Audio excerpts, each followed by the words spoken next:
కేసీఆర్ గారి నాయకత్వం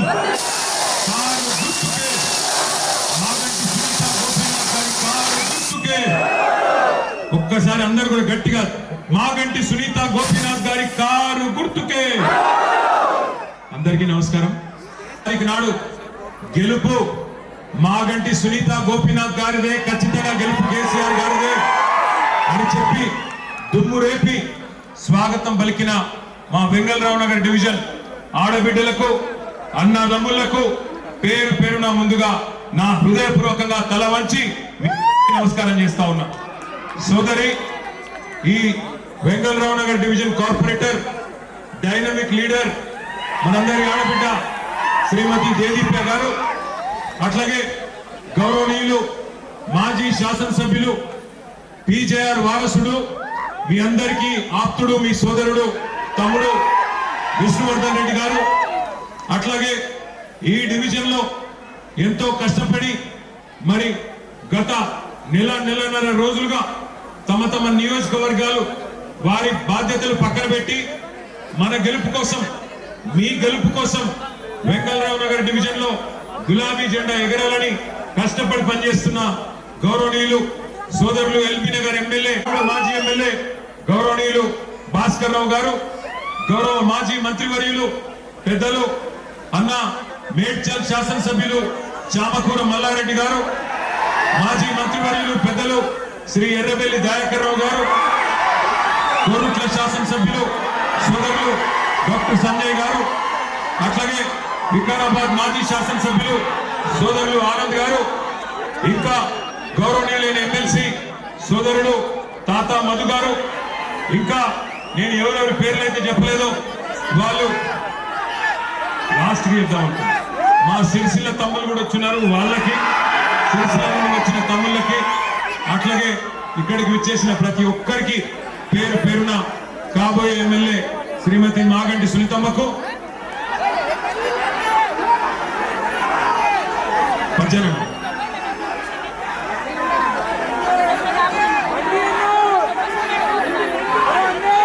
మల్లన్న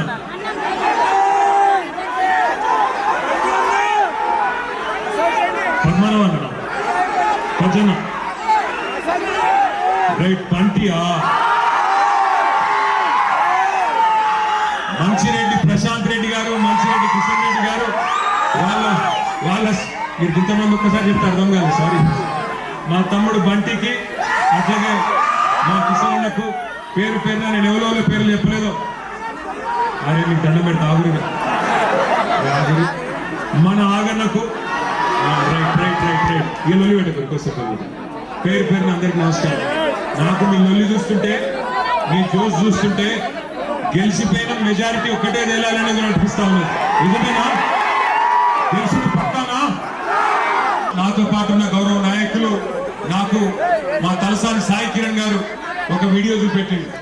ఏంది అంటే, ఇప్పుడే ముఖ్యమంత్రి గారు ప్రెస్ మీట్ పెట్టిండట.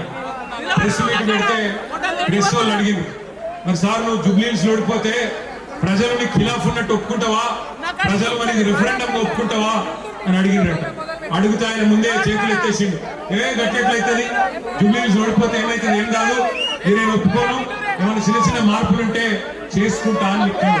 అంటే దాని అర్థం ఏంటంటే రేవంత్ రెడ్డి కూడా తెలిసిపోయింది 14 తారీఖు నాడు ఇక్కడ ఎగరబోయేది గులాబీ జెండా అనే మాట రేవంత్ రెడ్డి కూడా తెలిసిపోయిందా? పక్కానా? అది జరిగింది. ఇక్కడికి వచ్చేటప్పుడే చూసిన, అర్థమైపోయింది అందరికీ. దయచేసి మిత్రులందరికీ నేను ఒక్క విజ్ఞప్తి చేస్తా ఉన్నా, గౌరవ ఆడబిడ్డలకు, అన్నదమ్ములకు ఒక్క ప్రార్థన మీతో. కానీ ఒక్కసారి ఈ 25 ఏళ్లలో ఏమేం జరిగింది రాజకీయం ఆలోచించాలని చెప్పి కూడా నేను కోరుతా ఉన్నా. ఎంతో మంది ముఖ్యమంత్రులు మనం చూసినాం. 25 ఏళ్ల కింద మన పార్టీ పెట్టినాడు చంద్రబాబు నాయుడు గారు ముఖ్యమంత్రి. ఆ తర్వాత 3 ఏళ్లకి రాజశేఖర్ రెడ్డి గారు ముఖ్యమంత్రి అయినారు. ఆ తర్వాత రాజశేఖర్ రెడ్డి గారు పోయిన తర్వాత రోసయ్య గారు తర్వాత కిరణ్ కుమార్ రెడ్డి గారు, తర్వాత కేసీఆర్ గారు, తర్వాత ఇప్పుడున్న రేవంత్ రెడ్డి గారు. అంటే 6 ముఖ్యమంత్రుల్ని 25 ఏళ్లలో చూసినాం. ప్రభుత్వాలు మారుతూ ఉంటాయి, అధికారం మారుతూ ఉంటది, ప్రజల ఆలోచన ఎట్లుంటే అట్లా ఆ సమయాన్ని బట్టి, అప్పటి పరిస్థితిని బట్టి ప్రజల మూడు బట్టి ప్రజల ఇష్టం బట్టి అధికార మార్పిడి జరుగుతుంది. మొదలనాడు చంద్రబాబు నాయుడు గారు ఉంటే ఆయన కూడా హైదరాబాద్ అభివృద్ధి కోసం ఆయన ప్రయత్నం ఆయన గట్టిగానే చేసిండు. తర్వాత రాజశేఖర రెడ్డి గారు వస్తే ఆయన కూడా అభివృద్ధితో పాటు మరి సంక్షేమాన్ని కూడా జోడించి ఆయన ప్రయత్నం ఆయన కూడా చేసినారు. తర్వాత రోసయ్య గారు, కిరణ్ కుమార్ రెడ్డి గారు కూడా వారి శక్తి వంచన లేకుండా వారు కూడా ప్రయత్నం చేసినారు. 10 ఏళ్లు కేసీఆర్ గారు ముఖ్యమంత్రిగా ఎట్లా పనిచేసినారో మీ కళ్ళ ముందే ఉంది. 200 ఉన్న పెన్షన్ ని పేదలని కడుపులో పెట్టుకొని చూసుకోవడానికి 2000 రూపాయలు చేసింది కేసీఆర్ గారు.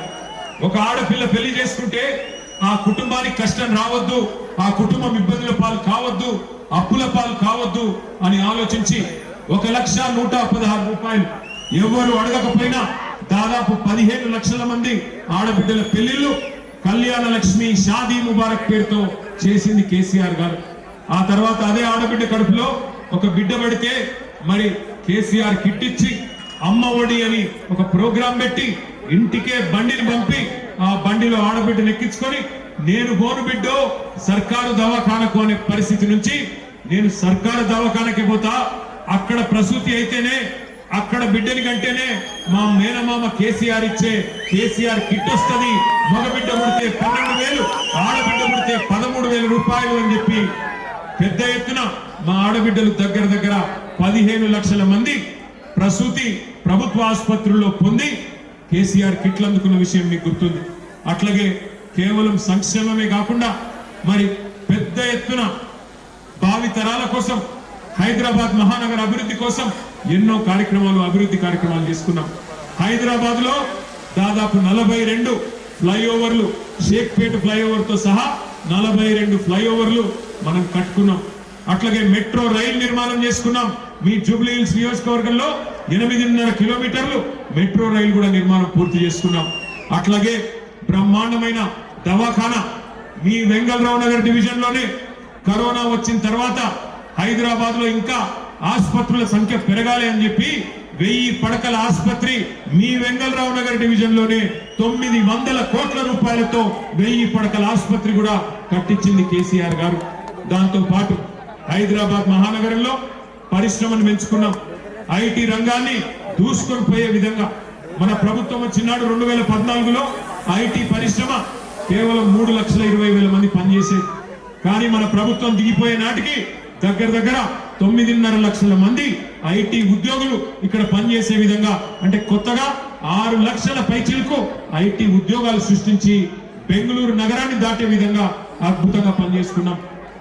ఐటీ ఎగుమతులు మన ప్రభుత్వం ఆనాడు 2014లో వచ్చినాడు కేవలం 57,000 కోట్లు. దాన్ని 2023 నాటికి 2,41,000 కోట్లకు తీసుకొని పోయినాం.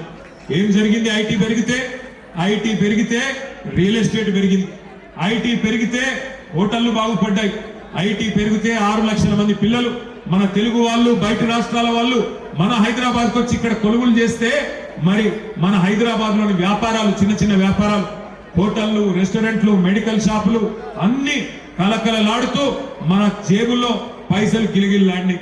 10 ఏళ్లు బ్రహ్మాండంగా హైదరాబాదు తెలంగాణ అభివృద్ధిలో దూసుకొని పోయింది. ఆనాడు అద్భుతంగా భారతదేశానికే ఆదర్శంగా నిలబడ్డది. ఒకవైపు హైదరాబాద్, మరొక వైపు పల్లె ప్రగతి లాంటి కార్యక్రమాల ద్వారా పల్లెలు బాగు చేసుకున్నాం, పట్టణాలు బాగు చేసుకున్నాం, పచ్చదనం పెంచుకున్నాం, పర్యావరణం కాపాడుకున్నాం.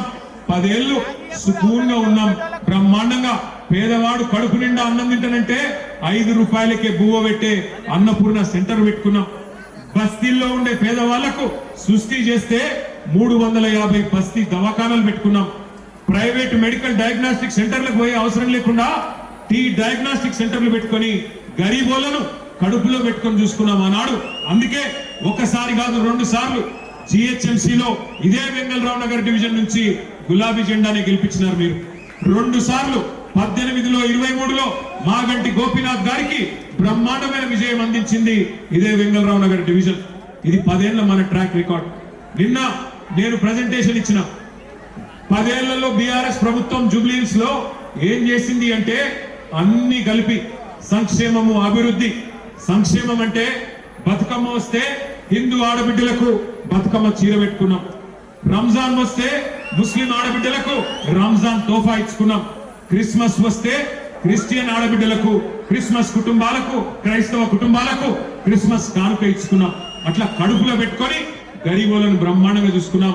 పెద్దవాళ్ళు పేదవాళ్ళు అనే తేడా లేకుండా హైదరాబాద్ ని ఒక ఎకనామిక్ ఇంజన్ గా పెంచుకున్నాం. మరి 2 ఏళ్ళైంది కాంగ్రెస్ ప్రభుత్వం వచ్చి. మీరు ఆలోచించాలని చెప్పి నేను కోరుతా ఉన్నా. దయచేసి ఆలోచించండి.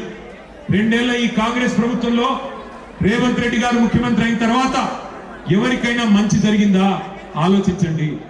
ఎన్ని మాటలు చెప్పి అరిచేతిలో వైకుంఠం చూపెట్టి, ఎన్ని దొంగ హామీలు ఇచ్చి అడ్డగోలు మాటలు చెప్పి గద్దెకెక్కిండ్రో ఒక్కసారి ఆలోచించండి. ఎన్ని హామీలు, ఎంతమందిని మోసాలు, ఎంతమందిని బుకాయించే ప్రయత్నం చేసినారో ఒక్కసారి వారి మాటల్లోనే మీరు వినండి అని చెప్పి నేను కోరుతా ఉన్నా. రేవంత్ రెడ్డి గారు వీడియో పెట్టాము. ఈ గ్యారెంటీ పత్రం మీకు ఇస్తారు, ఇది దాచి పెట్టండి. పోలింగ్ బూతుల ఓటు వేయడానికి వెళ్ళినప్పుడు దీనికి దండం పెట్టండి, పూజ చేయండి. దేవుడా మా కష్టాలు తీరాలి, ఇందిరమ్మ రాజ్యంలో ఈ 6 గ్యారెంటీలు అమలు కావాలి అని మనం దేవుడిని మొక్కుకొని దీనికి పూజ చేసి డిసెంబర్ 9, 2023 ఉదయం 10:30 గంటలకు ఇందిరమ్మ రాజ్యం 6 గ్యారెంటీల మీద తొలి సంతకం పెడుతుంది. 100 రోజుల్లో ఈ పథకాలను అమలు చేస్తా. మీ ఇంటికి తీసుకొని వచ్చి మీ ఇంట్లో వివరాలు రాసుకొని ఈ కార్డు మీ ఇంట్లో ఇచ్చి రావడం జరుగుతుంది. ప్రతి ఇంటికి ప్రతి కాంగ్రెస్ కార్యకర్త వచ్చి ఈ కార్డు ఇస్తాడు. దయచేసి నేను ప్రజలందరికీ విజ్ఞప్తి చేసేది ఏంటంటే ఈ కార్డు చాలా అత్యంత విలువైనది. ఈ గ్యారంటీ కార్డుని అత్యంత భద్రంగా భద్రపరచుకోండి. 3 నెలలు జాగ్రత్తగా దీన్ని కాపాడుకోండి. ఆ ప్రభుత్వం రాగానే మీరు ఈ గ్యారంటీ కార్డు తీసుకొని రాగానే అందరికీ 100 రోజుల్లో దీన్ని అమలు చేసేటువంటి కార్యక్రమం చేపడతాము. గట్టిగా చెప్పాలి, వచ్చిందా లేదా? ఆ వెనకాల వాళ్ళు చెప్పట్లేదు. పెన్షన్ వస్తుందా? भाइयों बहनों वजीफा मिल रहा क्या? आसरा पेंशन 4000 आपको मिल रहा क्या? మహిళలకు చెప్పినారు 2,500 ఇస్తా నేను నెలకి. ప్రతి మహిళకి 18 ఏళ్ళు నిండిన ఆడబిడ్డకి నెలకు 2,500 ఇస్తా అని చెప్పిండు. వచ్చిందా ఒక్క ఆడబిడ్డ కన్నా? వచ్చిందా? కొద్ది గట్టిగా చెప్పాలి, వచ్చిందా రాలేదా? ఒక్కరికన్నా వచ్చిందా? అత్తకు 4,000, కోడలకు 2,500 అన్నాడా? ఇక 2,500 ఇస్తలేడు కానీ 1,000,000 మందిని కోటీశ్వర్లు అని చేస్తాడట. 1,000,000 మందిని కోటీశ్వర్లు. ఏది ఆడపిల్లల్ని? ఎవరన్నా ఇక్కడ కోటీశ్వర్లు అయిన వాళ్ళు ఉన్నారా ఆడబిడ్డలు? రేవంత్ రెడ్డి గారి ప్రభుత్వం వచ్చినాక చెల్లెని నువ్వు కోటీశ్వర్లు అయిపోయినావా? అయిపోయిందా? ఇంకొక మాట చెప్పిండు, వికలాంగులుంటే 6,000 రూపాయలు ఇస్తా. కేసీఆర్ గారు 4,000 రూపాయలు పెన్షన్ ఇస్తున్నారు, నేను 6,000 రూపాయలు ఇస్తా.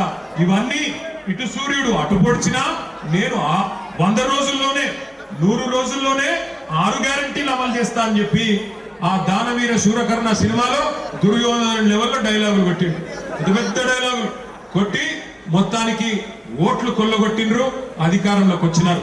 మరి అధికారంలోకి వచ్చిన 2 ఏళ్లలో ఏం చేసినారయ్యా కాంగ్రెస్ ప్రభుత్వం అంటే, ఇవాళ మొత్తంగా చూస్తే హైదరాబాద్ ని బర్బాద్ చేసి, హైదరాబాద్ లోని వ్యాపారాలు దివాలా తీసే విధంగా చేసి, రియల్ ఎస్టేట్ ను కుదేలు చేసి, 162 మంది ఆటో డ్రైవర్లు ఆత్మహత్యలు చేసుకునేటట్టు చేసి, 1000 గురుకుల పాఠశాలలు ఏవైతే కేసీఆర్ గారి టైంలో అద్భుతంగా కట్టినామో వాటిల్లో ఇవాళ పిల్లలకు సౌలత్ లేకుండా చేసి, 100 మంది పిల్లలు ఆత్మహత్య చేసుకునే విధంగా చేసి, చివరికి 700 మంది రైతులు, మా దయాకర్ రావు గారు అక్కడ నిల్చుని కనబడతా ఉన్నారు, మాజీ పంచాయతీరాజ్ మంత్రి. మొన్ననే పాలకుర్తిలో రైతులు ఆత్మహత్య చేసుకుంటే దయన్న పోయి వాళ్ళని దగ్గర తీసుకొని భయపడకండి అని ధైర్యం చెప్పి ఇవాళ బీఆర్ఎస్ పార్టీ నాయకులు ఎక్కడికక్కడ తనలాడుతూ ఉన్నారు. 700 మంది రైతులు 700 రోజుల్లో రోజుకొక చొప్పున కాంగ్రెస్ ప్రభుత్వం వచ్చినాక ఇవాళ ఉరిపోసుకునే పరిస్థితి కాంగ్రెస్ వచ్చినాక వచ్చింది.